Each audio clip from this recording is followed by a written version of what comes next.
क्या करें।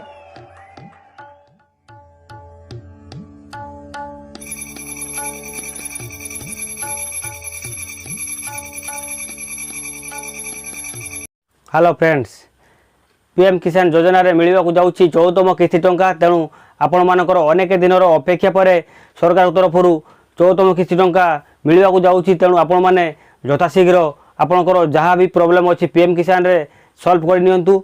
अल्प दिन भितर आपणकर पीएम किसान 14तम किस्ती टंका पाइबा को जाउछंती।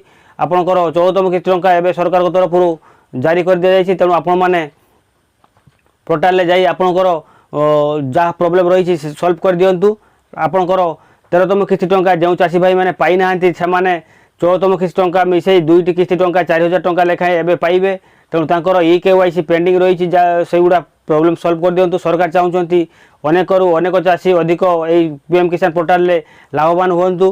तेणु टंका पाइबार सुजोग नियंतु। तेणु सरकार तरफ अनेक समय डिले कर दि जाउछि। से आपंकर टंका मिलवा को लेट रोचे। तेणु आपण मैंने जिते अधिक अधिक चाषी पीएम किसान रो प्रोब्लेम सॉल्व करी आपंकर KYC पेंडिंग गुड़ा सॉल्व करेंगे। आपंकर टंका यथाशीघ्र आपंकर मिल जिवो।